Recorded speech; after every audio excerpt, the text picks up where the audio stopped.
So hello, what's up mga ka-J-Vlog? Welcome ulit sa panibagong video. And for today's video, Tecno Spark Slim. Sulit ba siyang i-purchase ngayong 2025? At sinasabi nila, ito daw ang pinakamanipis na smartphone ngayon. Tara, check natin. So di ba mga ka-J-Vlog, recently lumabas ang pinag-uusapan ng karamihan ng iPhone Air. Ito ang iPhone Air mga idol. Ayan, manipis na to. Pero may ninipis pa pala ang mga smartphone ngayon. At ito siya. The Tecno Spark Slim. Mukhang magkamukha ang itsura. Para silang Google Pixel, di ba? Pero again, ito na yung umuso ngayon na design sa mga brands. Horizontal camera module at ito karamihan battery na nila nilalagay. So, this is the iPhone Air and the Tecno Spark Slim. As you can see, mas manipis talaga, walang kaduda-duda ang Tecno Spark Slim compare sa iPhone Air. So, ito ang kiniklaim ni Vivo. Ito ang pinakamanipis na curved display out there ngayon sa market. Napakanipis naman talaga. Napakagaan nitong Tecno Spark Slim at marami rin nagkaka-interest sa smartphone na to dahil napakamura. Magkano nga muna ba ang SRP? Ang SRP niya is 9.5 for the 8GB 256. Pero again, dito sa ating view products or sa comment section, mura nyo lang makukuha ang Tecno Spark Slim. There's a possible price na makuha nyo to ng 8,000 pesos. Again, na possible price yan or for as low as pag ginamit nyo ang ating special voucher dito sa ating view products dahil up to 1,000 pesos off po pwede nyo makuha upon purchasing this smartphone. So ano pang hinintay nyo? Dito lang kayo bibili sa ating view products. Again, pag sa mall, mahal talaga nyo mabibili to. Kaya dito kayo bibili sa official store ni Tecno sa online. Mas mura nyo siya makukuha. Ang laki po na matitipid nyo. Malaking tulong din yan sa mga consumers na gusto makuha to ng napakagandang deal lang. So yun, nagamit na natin ito at nagustuhan siya ng misis ko. Kaya kinuha agad to ng misis ko. Dinibs niya agad to. Akin to kasi napakanipis nga naman. Very convenient to. Especially sa mga girls natin na gusto ng isang magaan na smartphone. So pwede po sa inyo to. Hindi kayo ma-hassle gamitin siya. Even pag naglalaro kayo, very comfortable. Very siya, kumbaga, hassle-free gamitin when it comes sa gaming ito dahil ang gaan. Especially pag kunyari nag-stroll kayo sa mall, parang ito, 16 Pro Max ko, napakabigat, di ba? Even the Samsung Galaxy Fold 6, wala pang case to, parang hassle na rin siya gamitin pag naka-fold, mabigat siya. Ito, napakagaan.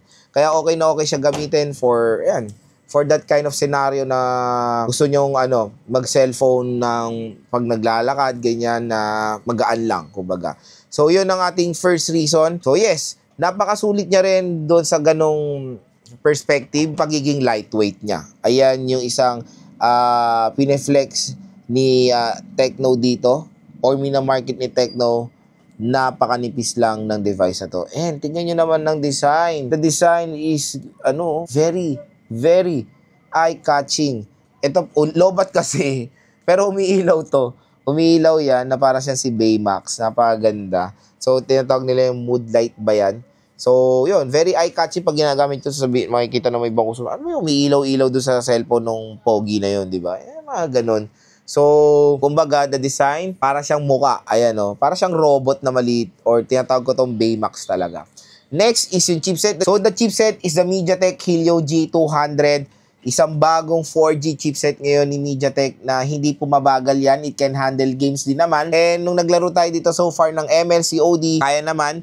And even Genshin Impact. Pero abangan nyo na lang ating game test sa smartphone na to dahil hindi naman po mabagal yung chipset na pinovide nila dito. At bago yan ng MediaTek. Pero yan bago ni MediaTek na yan, parang to be honest, parang rename lang yan ng G100 para siguro ma-refresh din yung kanilang chipset na sinabi nila, hindi sila paulit-ulit.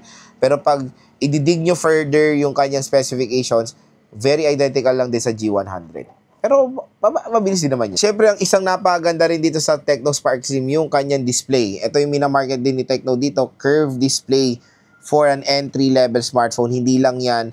144Hz refresh rate, AMOLED display, beyond 1080p resolution. At ito pa, napaganda mga ka-J-Vlog dahil kumbaga yung resolution niya is pang malakasan kasi usually ang mga entry-level smartphone Full HD plus 1080p. Ito, beyond 1080p, mataas pa ang nits of brightness. So, okay, to be honest, okay rin siyang gamitin sa as a navigating tool kasi sa magaan pa siya, may water protection. Tapos, mataas yung nits of brightness niya kahit nasa outer siya, makikita nyo naman din ng better yung inyong mga content sa smartphone nyo pag nagna-navigate kayo.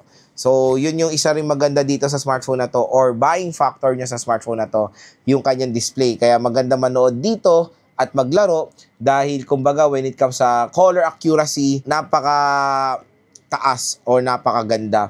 Even very sharp din yung display na itong smartphone na to. Pagdating naman sa kanyang camera, to be honest, mas better yung camera ng Infinix Hot 60 Pro Plus. Ito po siya. This is my daily driver. Ito sa wife ko.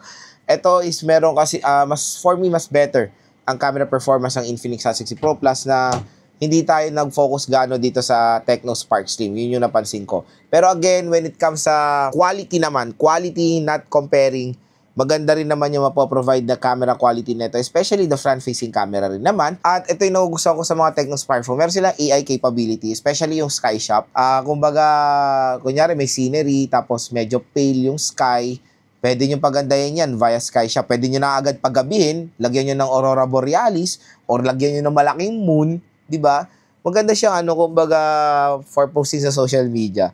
And magbibigay ako ng mga photo samples yan, of course, sa ating full review. Ito talaga ako nalupitan sa Tecno Spark Slim, the form factor. Biruin mo nung 2020, pag nakarinig ka ng 5K mAh battery, expect nyo matabayan at mabigat. Pero ngayon, biruin mo ang battery nito is 5,160 mAh. Napakanipis pa rin ng smartphone na to. Biruin mo na provide nila yan dito sa Tecno Spark Slim. Even though manipis siya, meron siyang malaking battery. Hindi ko ba alam kung anong magic ang ginawa ng Tecno dito dahil nakapag-provide sila ng murang, sobrang nipis at gana smartphone tapos meron malaking battery capacity.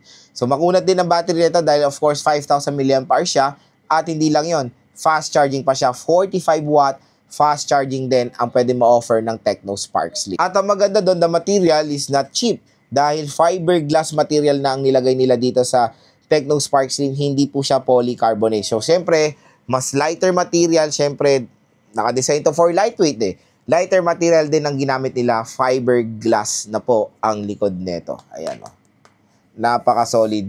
Di mo akalain. Akala mo nga siya, parang matte glass. Solid na solid ang form factor din ng Tecno Spark Slim. At syempre, mga idol, meron din to water protection. Meron siyang IP64 water and dust resistant. Kaya, gamitin nyo man to sa ulan, hindi po siya masisira or hindi mako-compromise yung loob. Pero, hindi po to pwedeng masubmerge sa water. Ibang usapan po yan.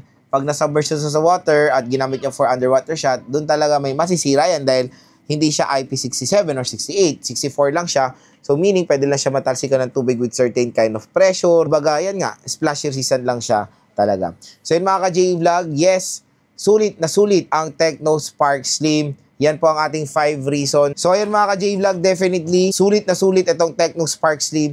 Napakamura lang, biruin mo na provide nila yan sa ganitong smartphone sa merong affordable price below 10,000 pesos, 8,000 lang, 8 to 9,000, 8GB 256 na napakanipis, napakaganda ng camera, napakaganda ng battery, chipset is okay, and of course, the display, outstanding din. So, kung gusto nyo makuha ng napakamura itong Tecno Spark Slim dito sa ating view products, i-click nyo na yan dahil mura at bagsak presyo lang itong smartphone.